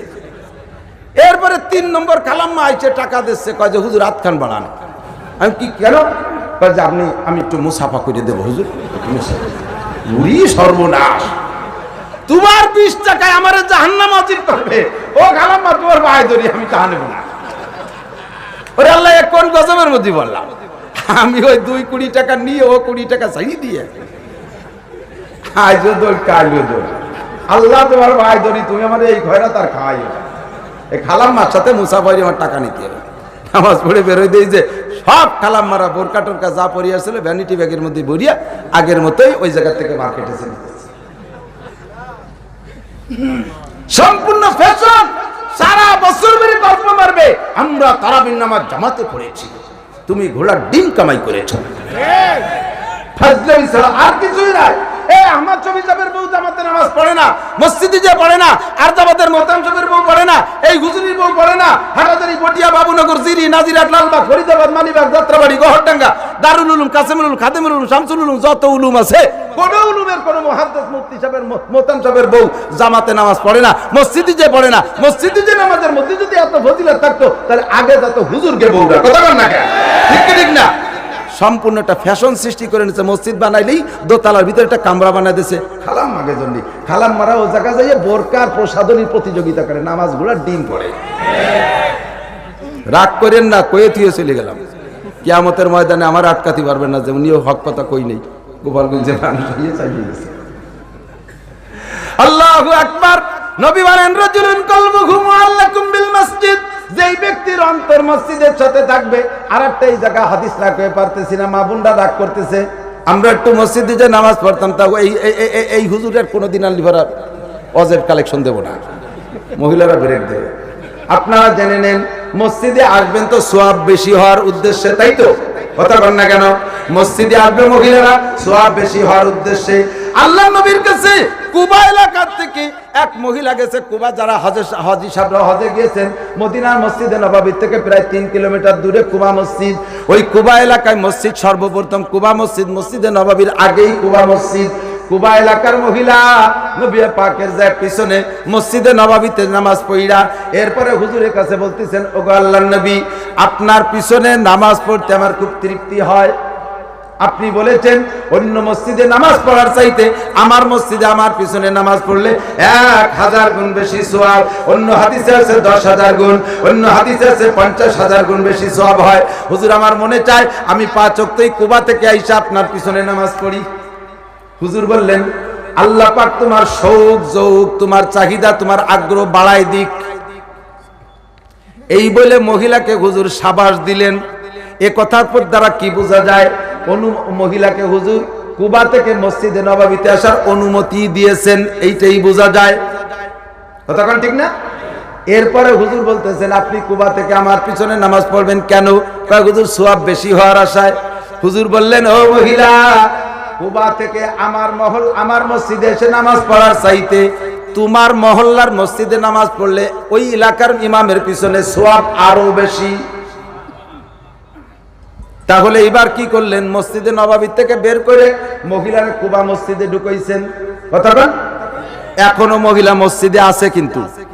এরপরে হুজুর বললেন, হে মহিলা, মসজিদে এসে নামাজ পড়বে সওয়াব বেশির আশায় তুমি এবার জেনে নাও, তোমার মহল্লার মসজিদে নামাজ পড়ার চাইতে তোমার বাড়ির ভিতরে যে কোনো ঘরে পড়লে আরো বেশি সওয়াব। এবার মসজিদে আছে না বের করছে? কথা কন না কেন? বের করছে, ঠিক ঠিক না?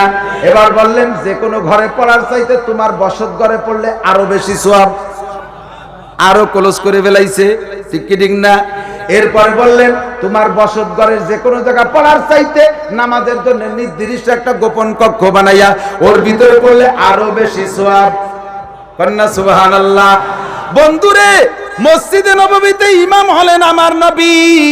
নবীর পিছনে নামাজ পড়ার চাইতে ঘরের নির্জন কক্ষে সেই জামানায় মহিলা যদি ঘরের নির্জন করাইলাম, কথা কন কয় গুণ?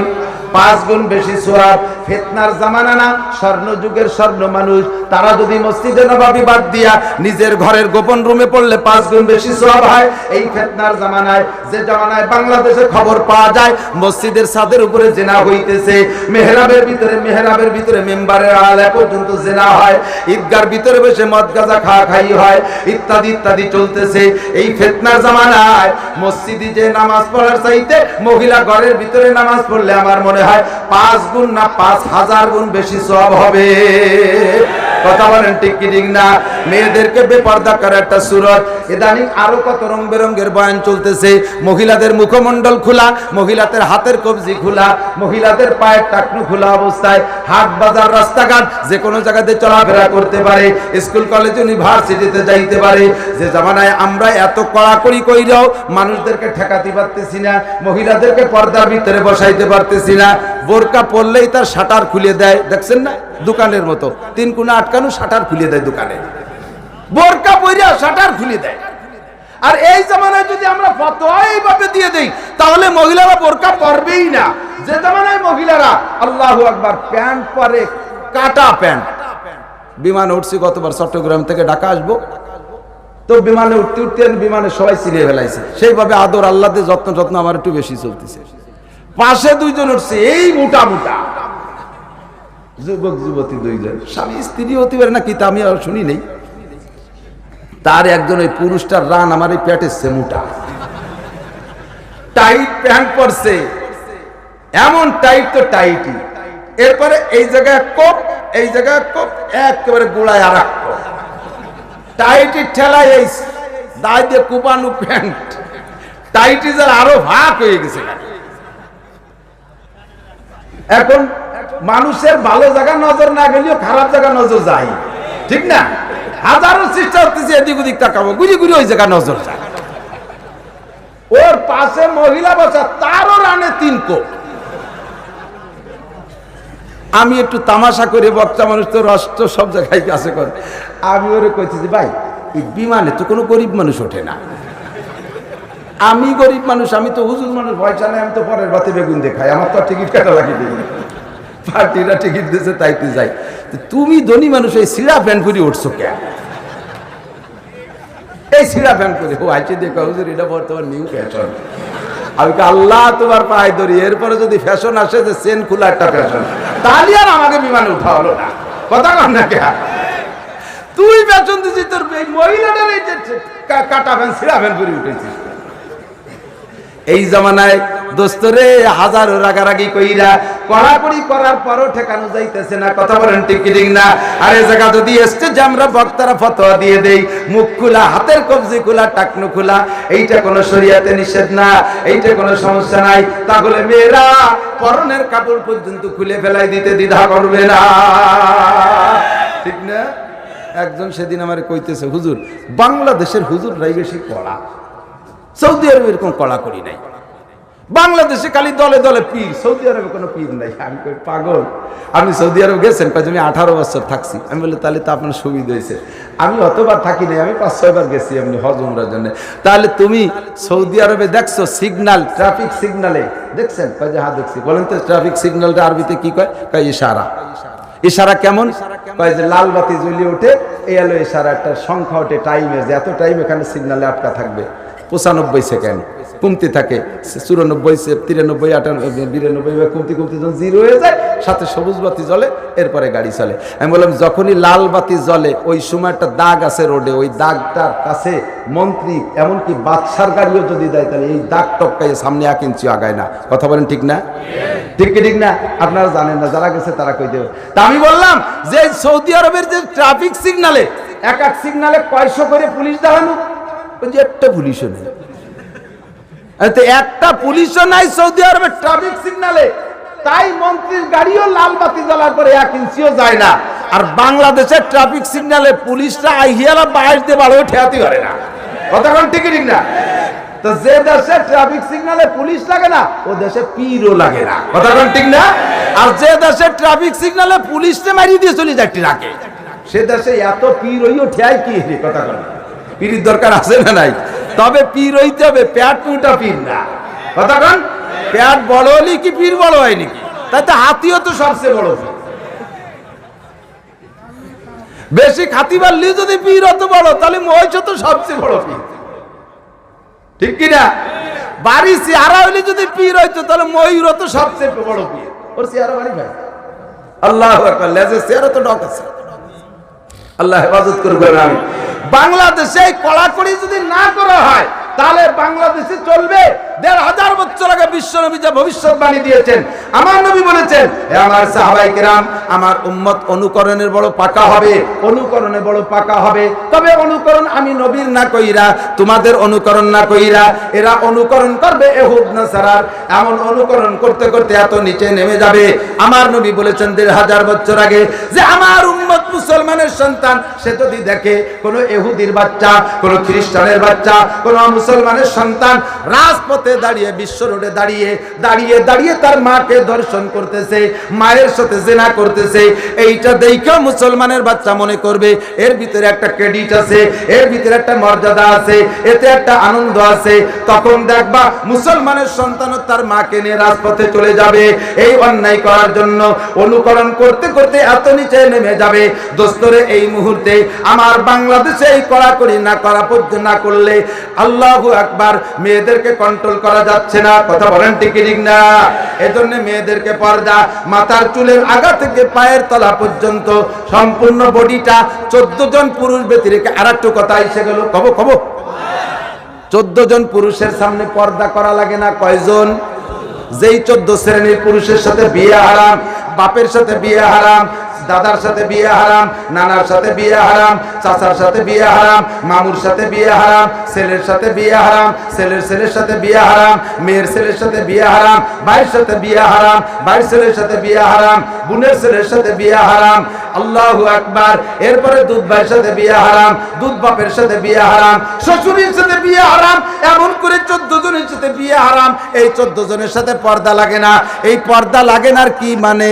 পর্দা লাগে না মানে এটা নয়, পর্দা লাগে না মানে এটা নয় যে মায়ের সামনে কি বলা হয়, ছেলের সামনে মায়ে গায়ের কাপড় খুলে দিয়ে বসে থাকবে যুবক ছেলের সামনে, এইটা নয়। বাপের সামনে মেয়ে গায়ে ওড়না ছাড়া বাড়ির মধ্যে দিয়ে বাপের সামনে ভাইয়ের সামনে ঘোরাফেরা করবে, এইটা না দোস্ত। পর্দা লাগবে না মানে হলো এই 14 শ্রেণীর মানুষে মুখমণ্ডল, হাতের কবজি, পায়ের টাকনুর নিচে টুক দেখাইতে পারবে, এদেরকে পেট পিট দেখাইতে পারবে না। মায়ের বাচ্চা একটার বয়স 22 বছর, ওইটা কলেজে বিশ্ববিদ্যালয়ে পড়ে, আর একটা সবেমাত্র নবজাতক দুধের বাচ্চা। মায়ে এবার দুধের বাচ্চারে দুধ খাওয়ায়, কলেজের ছেলেটা, কলেজে যে ছেলেটা পড়ে ওনারই পেটের সন্তান, ওই ছেলেটা বাড়ির মধ্যে দিয়ে ঘুরতেছে আর মায়ে স্তন খুলে দিয়ে দুধের বাচ্চারে দুধ খাওয়াইতেছে। কলেজে পড়া ছেলেটা ওই স্তন দেখতেছে। যতবার মায়ের স্তনের দিকে ছেলে তাকাবে অতবার তার আমলনামায় জিনার গুনাহ হবে। বাপের সামনে মেয়েতে, মেয়ের কোলে দুধের বাচ্চা, বুড়ো বাপের সামনে স্তন খুলে দুধ খাওয়ায়, দাদার সামনে খাওয়ায়, নানার সামনে খাওয়ায়, ভাইয়ের সামনে খাওয়ায়, এগুলো কবিরা গুনাহ। এই পর্দা লাগবে না মানে এইটা নয়। ওনাদের সামনে পর্দা নাই মানে মুখমণ্ডল, হাতের কবজি, পায়ের টাকনুর নিচের টুক এতটুক খোলা জায়েজ আছে, এর চাইতে বেশি তাদেরকে দেখানো যাবে না। কথা বলেন ঠিক কি ঠিক না? আল্লাহর নবী বলেন, রজুলুন কলবুহু মুআল্লাকুম বিল মসজিদ, পুরুষের অন্তর থাকবে মসজিদের দিকে, আর দুনিয়ার সব কাম কাজ করবে, আজান হইলে মসজিদে চলিয়া যাইবে। আর নারীদের মন থাকবে জায়নামাজের দিকে, কান থাকবে মসজিদের মুয়াজ্জিনের আজানের দিকে। সাংসারিক কাজ কাম করবে, আজান হইলে কাজটারে ফেলে দিয়া আবার জায়নামাজে চলে যাবে।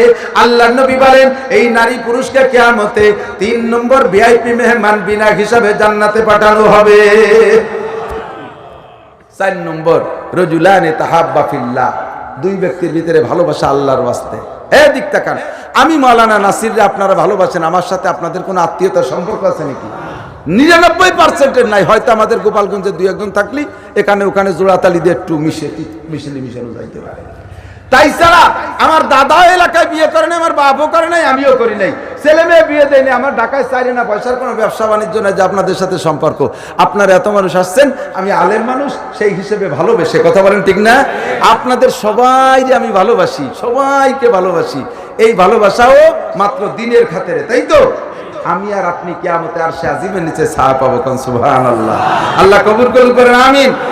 ও দোস্ত, এবারে দিক তাকান, আমি সারা পৃথিবীর বড় হুজুর হই, আমি সারা পৃথিবীর বড় হুজুর, আমি এই বড় হুজুর আর ভিতরে যদি শরিয়ত বিরোধী কোনো কথা বলে বেলাই, এবার আর আমারে আপনি শ্রদ্ধা করবেন না। আমারে জুতোই দিয়ে পিটাইয়ে পদ্মা নদী পার হওয়ার আগে ফেরিতে থাকতি পিটেতি নামায় দেবেন। পারবেন তো? আস্তে কয় কেন? এটা আপনার ইমানি দায়িত্ব। পারবেন? করবেন কি করবেন না? আমি যত বড় হুজুর হই, সারা পৃথিবীর শ্রেষ্ঠ বড় হুজুর হই, যতক্ষণ হকের পর থাকবো অতক্ষণ ভালোবাসা, আর যখনই হকের থেকে সরে যাব জুতো দিয়ে পিটিয়ে নামায় দেবেন, তাহলে আপনি আরশে আজিমের নিচে জায়গা পেয়ে যাবেন। পারবেন তো ইনশাআল্লাহ?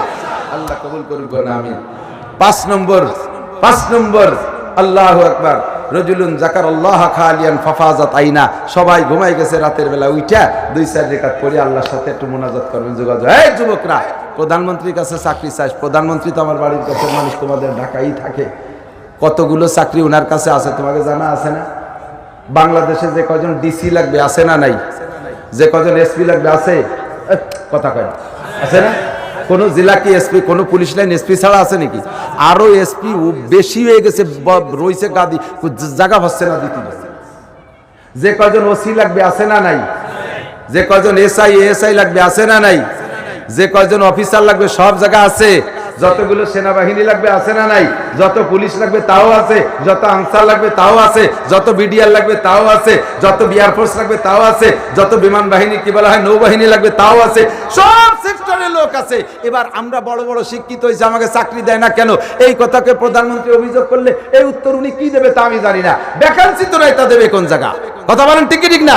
কিন্তু রুজির দরকার আছে না নাই? বড় বড় শিক্ষিত হয়েছে, আমার রুজির দরকার আছে। এই রুজি দেবে কে? আল্লাহ পাকের কাছে থেকে চেয়ে নাও রাত্রে। রব্বুল আলামিন আমার আব্বা 20-30 লক্ষ, 1 লাখ, 1 কোটি, 1.5 কোটি, 2 কোটি, 5 কোটি টাকা আমার পিছনে খরচ করছে লেখাপড়া করাইয়া। এখন আমার বৃদ্ধ আব্বার একটু দুটি রুটি রুজি আমি একটু কামাই করে খাওয়াবো, আমার একটা ব্যবস্থা তুমি করে দাও। আল্লাহ পাক বলে নাফিস সামায়ে রিজকুকুম ওয়া মা তুআদুন, যা আমি ওয়াদা করেছি তোর কাছে আমি তা দেব। আসমান থেকে তোর জন্য রুজি আমি আল্লাহ তাআলা পাঠিয়ে দেব। জোরে বলেন ঠিক কি ঠিক না?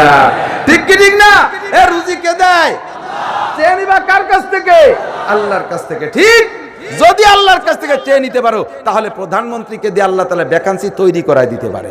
পারে প্রধানমন্ত্রী ভ্যানে উঠছে টুঙ্গি বেড়া যাইয়া, সে ভ্যান আলারে তাই বিমান বাহিনীতে চাকরি হয়ে গেছে। ভ্যাকান্সি তৈরি হয়ে যায় কি যায় না? সাইজ করো, আল্লাহর সাথে যোগাযোগ করো, আর গুনাহ মাপ চাও। যুবক যত গুনাহ করছো মাপ চাও, চোখের থেকে 2 ফোঁটা পানি। এই বুড়োরা মুরব্বীরা মনে করছেন খালি যুবকদের কাজ করতেছে, আমাকে মনে হয় কান্দাকাটি করা লাগবে না। পিছনের দিকে আতায় দেখেন, চোখ বন্ধ করে শুয়ে দেখেন যে যেদিন সাবালে করছেন সেদিন থেকে কবে কোন জায়গা, কোন বিছেনে, কোন বাগানে, কোন জায়গা কি দিয়ে কি করছেন সব একটা একটা করে মনে পড়বে।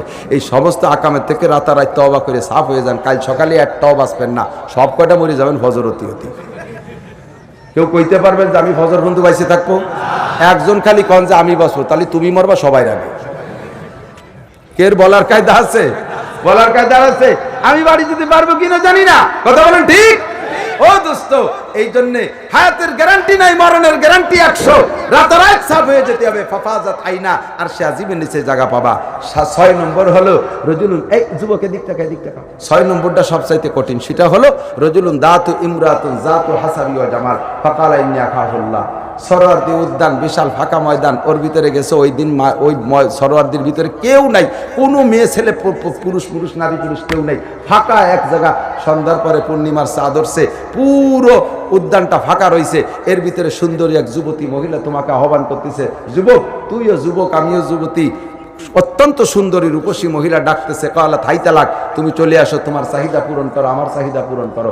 এই মুহূর্তে ইমান বাঁচায় যদি তুমি আসতে পারো, এই মুহূর্তে ইমান বাঁচায়। রাতের বেলা 2 কোটি টাকা রাস্তায় পাইছো, না আনলে না আনতে পারো, এটা তোমার ইমানের পর তুমি এর নির্ভরতা তুমি দেখাইতে পারো যে না, পরের টাকা রাস্তাতে 2 কোটি নেব না। কিন্তু ওই রকম সুযোগ মুহূর্তে তুমি নারীর সাথে কিছু না করে চলে আসবা, এটা বিশাল কঠিন ব্যাপার। কথা কোন ঠিক কি ঠিক না? নবী কয় তুই খালি বলবি ইত্তাকিল্লাহ, হে বোন তুই আল্লাহরে ভয় কর, আমি আল্লাহরে ভয় পাই। কে শাহওয়াত আতশ আযবায়ে বেপরহেজ বাখুদ বার আতশ দোজক মাকুনতে দরাতিশ নাদারি তাকতে সুজ বসবরাবে বারি আতশ জানিম রোজ। এই জায়গা যদি যুবক তুমি কইতে পারো বোন আল্লাহরে ভয় কর, এই যৌবনের আগুনে পোড়া যাবে না। দুনিয়ায় যদি যৌবনের আগুনের মধ্যে নামি, এই আগুনে জাহান্নামের আগুনের ভিতরে টেনে নেবে, আর জাহান্নামের আগুন সহ্য করতে পারবো না। সুতরাং আজকে আমার আর তোর যৌবনের আগুনের উপরে ধৈর্যের পানি ঢেলে দিতে হবে, আর এই অন্যায় করা যাবে না। যদি এই জায়গাতে ইমান বাঁচায় চলে আসতে পারো, আর সে আজিবের নিচে জায়গা পাবা, জোরে কোন সুবহানাল্লাহ। 7 নম্বর, আমার দিক তাকান, এই দানবীর যারা আছেন একটু লক্ষ্য করেন। 7 নম্বর হলো রাজুলুন তাসাদ্দাকা বিসাদকাতিন ফাআকফাহা হাত্তা লা তাআলামা শিমালুহু মা তুনফিকু ইয়ামিনুহু। ওই ব্যক্তি, যে ব্যক্তি ভালো কিছু করার পরে সৌজন্যের লোভ করে না, ভালো কিছু করার পরে সৌজন্যের লোভ করে না। দেখা যায় বিভিন্ন জায়গায় পোস্টারের নিচে দেখি যে সৌজন্যের লালটু, সৌজন্যে বল্টু, আছে না নাই? প্যান্ডেলটা করে দিয়ে গেটে ডেকে দিয়েছে সৌজন্যে অমুক, মসজিদে ফ্যান পাঁচটা কিনে দিয়ে সৌজন্যে অমুক, মসজিদেরটা বানাই দিয়ে গেটে লিখে দিয়েছে বড় লেমপ্লেটে সৌজন্যে অমুক, ইত্যাদি ইত্যাদি করে খালি সৌজন্যের লোভ। এই সৌজন্য যখন তুমি লিখে দিবা আর প্রকাশ করবা, তোমার লক্ষ লক্ষ কোটি কোটি টাকার দান একেবারে পানিতে চলে যাবে, 1 পয়সার কাজে আসবে না। তুমি গোপন রাখবা এইটা কোনোদিন। হ্যাঁ, তবে যদি এই মাঠে কালেকশন করি, এই মাঠে কালেকশন করি, কালেকশন নাই ভয় নাই, এই মাঠে কালেকশন যদি করি, ভাই এখানে 5 লক্ষ টাকা কে দেবেন? পয়সাওয়ালা যারা আছেন লাভ দিয়ে দাঁড়ায় যাবেন একজন, আমি 5 লক্ষ টাকা দেব, এইভাবে জোরে বলবেন, আমি স্লোগান দিয়ে বলবো, এতে 1 পয়সারও নাকি কমবে না। আপনার এই 5 লক্ষ টাকা দিয়া দেখে পাশের বাড়ি আর একজন পায়, ও তো আমার চাইতে ছোট বড় লোক, ও বড় লোক তো আমার হচ্ছে ছোট বড় লোক, ও 5 লাখ দিলে আমি দেবো 10। এই কেউ উনি দাঁড়া গেছে, আমার নামে লেখেন হুজুর 10। ওই লোক 10 লাখ টাকা দিয়ে যে সোয়াব পাবে, সমপরিমাণ সোয়াব আল্লাহ তোমার অতিরিক্ত দিয়ে দেবে, কারণ তোমার 5 লাখের খবর শুনে 10 লাখের প্রতি উদ্বুদ্ধ হয়েছে। কিন্তু এই জায়গা 5 লাখ আর 10 লাখ দিয়ে পরে যাইয়া মিরপুর গাবতলী বাস স্ট্যান্ডে যে গল্প দিতে পারো না, দিছি চম্মের দিয়া দিছি, ও ঠিন দিয়া দিছি, কি দেছো? একটা কম্বল দান করে দিছি। কারে দেছো? আমার ছোট ছেলে জামালটা দিয়ে দিছি। এরকম গল্প দিয়া মানুষ আছে, কথা কন না কেন? এই গল্প দিতে পারবে না, সৌজন্যের লোভ বাদ। জীবনে কিছু করলে সৌজন্যের খাতায় নাম হবে কার খাতায়? আল্লাহর খাতায় নাম লেখানো হবে। কথা কন, এই 7 গুণের মানুষকে বিনা হিসাবে জানেন। আমাদের দেশে তো আছে এখন ইউহিব্বুনা ইউহমাদু বিমা লাম ইয়াফালু, ভালো কিছু না করিও প্রশংসা চায়, আছে না? একদম আমরা এটা করেছি, ওটা করেছি, সেটা করেছি, আরো করবো, এটা করবো, সেটা করবো। এবার দিয়ে দেখেন রাস্তা কেটে খাল বানাবো, আসমান ভেঙে জমিনে নামাবো, লাঠির মধ্যে মুগুর মারবো। এই সমস্ত চাটকি চাটার গল্প বাদ দিতে হবে। যা করবেন দেখবে কে? আল্লাহ। একটু জোরে করবেন না? কে? দুনিয়ার প্রশংসার লোক বা কথা কোন ঠিক? আপনাদেরকে আল্লাহ পাক বসাইয়া নিজ হাতে আল্লাহর হাতে লুকমা বানাইয়া, জান্নাতের মাছের কলিজা বোনা আর জান্নাতের রুটি, এই দিয়ে এরকম লুকমা বানাইয়া একে টাইমে এই 7 গুণের মানুষের মুখে আল্লাহ তাআলা উঠায় দেবে। একজনে কয় তাহলে আল্লাহর কত হাত? হুজুর কান্দে আল্লাহর কত হাত? আবু যে অত হাতের দরকার কি? বাংলাদেশ গ্রামীণ হেড অফিসের থেকে একটা মেসেজ লিখে একবারে বাটনে চাপ দেয়, তাতে 6-7 কোটি মোবাইলের মধ্যে যদি এক টাইমে ঢুকে যেতে পারে, তাহলে তোরা যদি একটুক মাথা, বিলের মাথার মতো একটা মাথা, ওর মধ্যে পটাকখানি গিলু, তাই দিয়ে যদি এই আবিষ্কার করতে যে এক চাপে যদি 6 কোটি গ্রামীণ ফোনের মধ্যে ঢুকে যেতে পারে, তা আমার আল্লাহ পাক রব্বুল আলামিনের এক হাত কোটি কোটি মুসলমানের মোমেনের মুখে যাইতে পারবে কি পারবে না? দরকার আল্লাহু আকবার। পারবে, পারবে। বাস খেয়ে দিয়ে আপনারা বিনা হিসাবে ভেস্তে চলে যাবেন। এবার আল্লাহ বসবে 3 নম্বর পার্টির এনে। মনে আছে তারা কারা? গুয়েমা সিমার্কা মুসলমান মুজাব যাবে। আল্লাহ এখন এই দল ওই দলের খাবার দেখে ওই জায়গায় একটু নাক টানবে, কি ব্যাপার এত গিরান কোন জায়গায় কি আসে, কি ব্যাপার? আল্লাহকে ওকে নাকে পিটেন দিবি, এটাই বসা, নো টক বা টুসকুত, কথা কবি না, চুপ থাকবি। তোকে নিয়ে আমার হিসেব নিকেশ আছে, এদিকায় দায়িত্বে নিয়ে বল। 4টি ইমিগ্রেশন, কয়টা? বিমানে যারা উঠছেন তারা জানেন না, বিমানটা যদি মাঠের মধ্যে থাকে, এই টার্মিনালের সাথে বিমান যদি স্থান না পায় তখন মাঠের মধ্যে থাকে। এবার বিমানের ওই ইমিগ্রেশন শেষ করে অফিস থেকে বের কইরা ওখানে একটা গাড়ি আছে, ওই গাড়িতে করে ওইগুলির ভিতরে নিয়ে যে বিমানে উঠে দেয়। তো এই বিমানের এই গাড়িতে ওঠার আগে 4টি ইমিগ্রেশন আছে, আছে না নাই? বিমানে গেছেন তো? এই বর্তমানে ইমিগ্রেশন খুব কড়া। গত বছরে যে চট্টগ্রাম বিমান ছিনতাই উঠে গেল, ওর পরেতে যে ইমিগ্রেশন করা হয়েছে, বিমানে উঠতে সময় আমার সামনে এক ভদ্রলোক, ওর সব ওইরকম খুঁড়তেছে, এরপরে জড়িয়ে দিয়েছে একটা, শার্ট খুলে দেন, কোট খুলে দেন, এটা আংটি খুলে দেন, ঘড়ি খুলে দেন, ক্যাপ খুলে দেন, সব দেশে। এরপরে মাজার বেল্ট খুলে দেন, তাও দেশে। ওর লোক রাগ করে কয়, নেও প্যান্টও খুলে নিয়ে যাও। চলছে না, চলছে না খুব, কারণ না করে উপায় নাই। আমাদের স্বভাব ভালো তো, ইমিগ্রেশন না করে উপায় না, বেল্টের মধ্যে যদি কিছু নিয়ে যায়, ঠিক না? চারটি ইমিগ্রেশনের পরে এরপরে গাড়িতে উঠবেন। আপনাকেও কিয়ামতের ময়দানে চারটি ইমিগ্রেশনের পরে 1 নম্বরে আপনার পাসপোর্ট টিকিটের ইমিগ্রেশন, 2 নম্বরে আপনার বুকিং এ ব্যাগেজ দেবেন তার ইমিগ্রেশন, 3 নম্বরে আপনার বডি ইমিগ্রেশন, 4 নম্বরে হাতে হ্যান্ডব্যাগে কি আছে তার ইমিগ্রেশন। চারটি ইমিগ্রেশন ছাড়া আপনাকে বিমানের গাড়িতে উঠতে দেবে না। সেম আল্লাহ পাক রব্বুল আলামিন এই চেয়ারে বৈশা প্রত্যেকটা মানুষ এই দল এই 3 নম্বর দলকে চারটি ইমিগ্রেশন করবেন। 1 নম্বরে আন উমরিহি ফিমা আপনা 70-80 বছর জীবন কোথায় কাটাইছো, কতটুকু টুকু হয়ে যাও, কথা বলেন। ফার্স্ট ইমিগ্রেশন গোটা জিন্দেগির হিসাব বলে দাও 70-80 বছর কোথায় কাটাইছে। 2 নম্বরে আন শাবাবিহি ফিমা আল্লাহ 70-80 বছরের ভিতরে যৌবন কাল ছিল, এরপরে আল্লাহ পাক আবার যৌবন কালরে ভাগ করে ফেলবেন, কারণ 80 বছর হায়াতের ভিতরে ভেরি ভেরি ইম্পর্টেন্ট টাইম হলো যৌবন কাল, কথা বলেন ঠিক কি না? ওরে যৌবন কালে যা করা যায় বার্ধক্যে তা করা যায় না, যৌবন কালে ইবাদত বেশি করা যায়, যৌবন কালে গুনাহ বেশি করা যায়, ঠিক কি ঠিক না? এই যৌবন কালটা কিভাবে কাটাইছো বলে যাও। 3 নম্বরে ইমিগ্রেশন আনমালিকি মিন আইনা তাসাবা ফিমা আনফাকা, মাল কোত্থেকে কামাই করেছো, কোথায় খরচ করেছো। বেতন পাও 25,000 টাকা, বেতন পাও 30,000 টাকা, বেতন পাও 50,000 টাকা, এই 50,000 টাকা বেতনের উপর দিয়া আবার ছেলে একটা পড়াও লন্ডন, আর একটা পড়াও আর এক দেশে, আবার ঢাকার ভিতরে 2-3টে বাড়ি করছো, এরপরে ব্যাংকে তোমার বস্তাখানিক টাকা জমা গেছে। এই টাকা কি আল্লাহ পাক তোমারে আসমান থেকে নতুন অ্যাকাউন্টের মাধ্যমে জিব্রাইলের মারফত ব্যাগ ভরে তোমার খাটের তলে কি পাঠায় দেয় নাকি?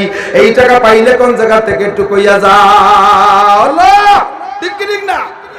জিজ্ঞাসা আল্লাহ যদি করে আল্লাহর কি অন্যায় হবে? এই যদি আল্লাহ তুমি আল্লাহ ওইগুলো জিজ্ঞেস করো, আল্লাহকে দাঁত ফেলাই দো, চুপ। এই টাকা পালি কোন জায়গা? দুনিয়ার প্রধানমন্ত্রী শুদ্ধি অভিযানে কত দর পড়তেছে, কথা ঠিক না? কইতে গেলে দুষ্ট গায়ে লাগে, জ্বালা ধরে, অস্থির হয়ে যাবেন, অসুস্থ হয়ে যাবেন। গ্রাম্য মৌলবী হয়েছে, শহরে মানুষ অ্যাটাক করে কেন? দোস্তরে সব জায়গা চলতেছে, কথা বলেন ঠিক কি ঠিক না? বাঁচাই দেওয়ার জন্য বলছি, আপনার বিপদে ফেলা লজ্জা দেওয়ার জন্য বলি নাই।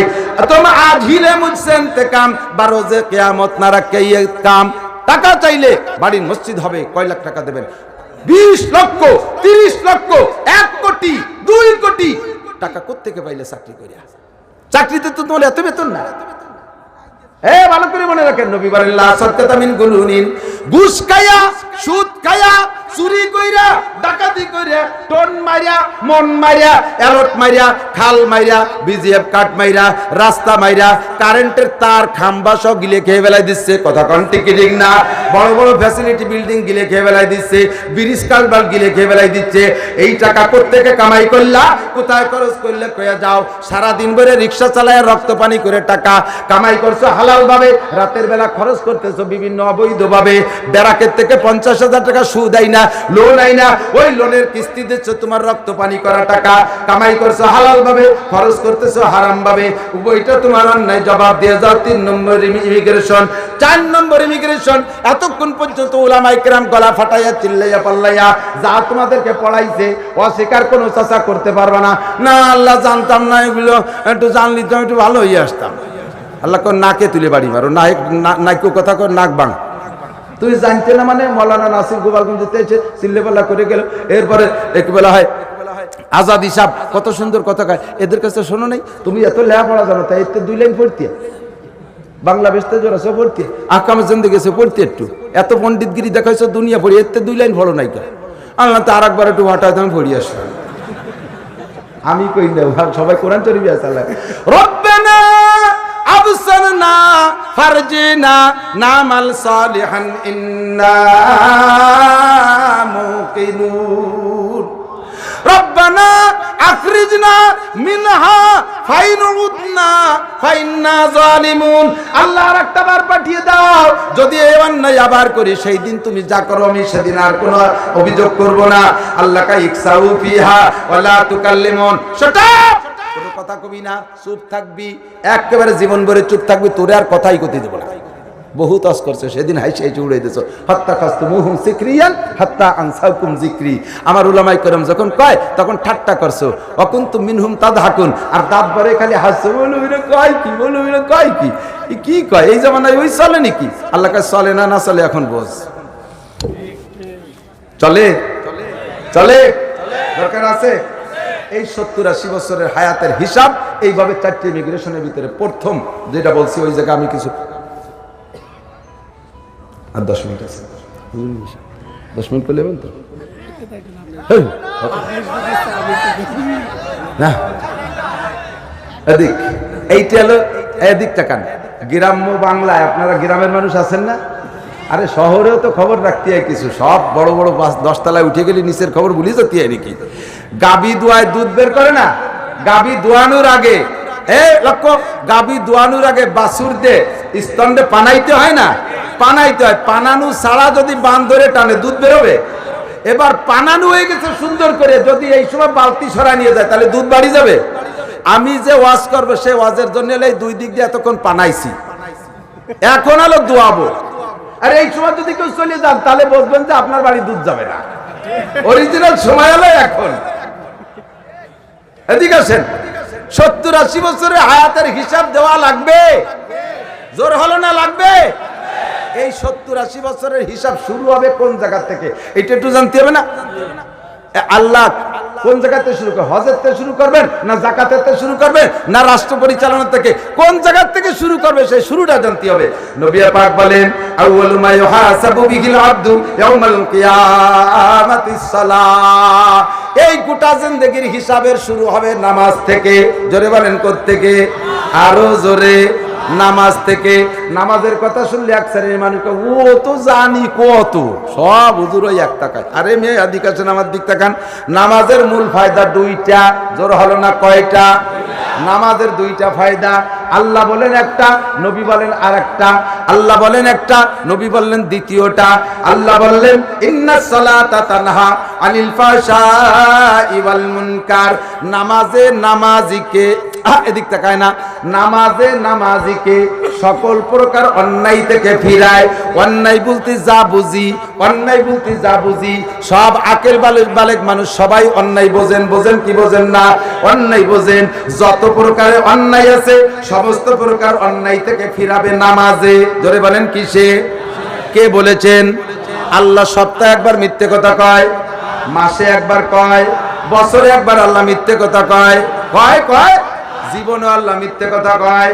আল্লাহ বললেন নামাজে নামাজিকে অন্যায় থেকে ফিরায়। আর নবী বললেন মান হাফাজ আলা সালাবাত আকরামাহুল্লাহু বিখামসি খিসাল ইরফা আনহু যিকুল আইশ। আল্লাহ নবী বললেন যে এই ব্যক্তি নামাজ পড়ে নিয়মিত আল্লাহ তাআলা তারে 5টা পুরস্কার দেয়। একটা পুরস্কার হলো দুনিয়ায় অভাব থাকে না, আর 4টে পুরস্কার হলো আল্লাহর কথার সাথে সম্পৃক্ত।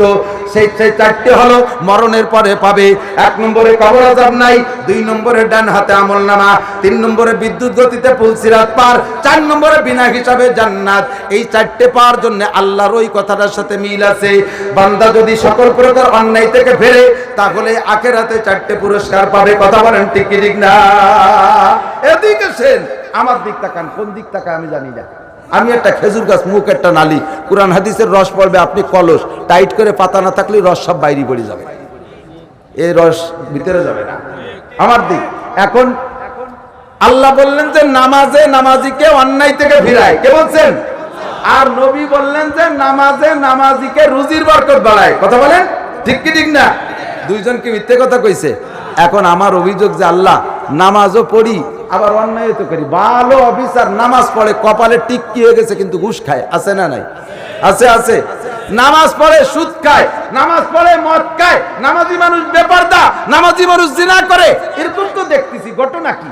আবার নামাজ পড়ে অভাব সারে না, এ তো বুঝতে পারলাম না। আল্লাহ কয় রসুলকে বলছেন তুমি বলে দাও নামাজের অবস্থাটা শিখে দাও, আগে নামাজের নাম রাখো। নামাজের নাম কি? নবীকে বললেন যে তুমি নামাজের নাম বলে দাও উম্মতরে। নবী বললেন আসসালাতু মিফতাহুল জান্নাহ, আসসালাতু মিফতাহুল, নামাজ বেহেশতের চাবি। বলেন নামাজ বেহেশতের চাবি। এরপরে হুজুর বললেন লিকুল্লি মিফতাহিন আসনান, সব চাবির দাঁত আছে। সব চাবির কি আছে? দাঁত আছে। আছে না নাই? আমি প্র্যাকটিক্যালি ওয়াজ দেয়া পেয়েছি। আর সব চাবির সব দাঁত কি সমান? কথা বলেন। এই যে আমার কাছে আছে, দেখা যায় কারা কারা দেখেছে। আছে না নাই দাঁত? এই দাঁত কটা পিঠে ভেঙে ফেলাইতে চাবিরে তালার মধ্যে ঢুকিয়ে মুড়ালি তালা খুলবে? তাহলে তালা খুলতে হলে দাঁতে তালায় চাবিতে দাঁত লাগবে কি লাগবে না? আর দাঁত কটা কি সব সমান নাকি? ছোট বড় আছে না নাই? তাহলে নবী নাম রাখলেন হলো নামাজ জান্নাতের চাবি। আমার মামুনরা লক্ষ্য করি, নামাজ জান্নাতের চাবি কথায় কি বোঝা যায়? যে জান্নাতের একটা বাউন্ডারি ওয়াল আছে, ওর একটা গেট আছে, গেটে একটা তালা আছে, তালাটা খুলতে হলে চাবি লাগবে, আর সেই চাবির নাম হলো নামাজ। ওই চাবি যদি সুন্দর হয়, তালা যদি চাবি যদি সুন্দর হয়, তাহলে জান্নাতের গেট খুলবে আর আকামে জাহান্নামের দরজা বন্ধ হবে, আর তোমার রুজির দরজাও খুলে যাবে। কথা বলেন ঠিক ঠিক না? এখন তোমার তালার এই চাবিটা যেই নামাজ দিয়ে দুটিয়ে হাসিল করবা, ওই চাবিটার কি দাঁতগুলো কি ঠিক আছে খেয়াল করছো? দাঁত কয়টা তা তো জানি না, যে বড় দাঁত 13টা। জোরে বলেন, বড় দাঁত কয়টা? 13টা। এই 13টা হলো ফরজ। আরকান হাকাম কয় ফরজ? 13 ফরজ। 14টা মেজো দাঁত, তার নাম হলো ওয়াজিব। 28টে 3 নম্বর দাঁত, এর নাম সুন্নাত। খাড়ানোর মধ্যে 7টা, রুকুর মধ্যে 7টা, সিজদার মধ্যে 7টা, বসার মধ্যে 7টা। এই 3 প্রকারের দাঁত কি তোমার নামাজে ঠিক আছে তা কি তুমি খেয়াল করেছো?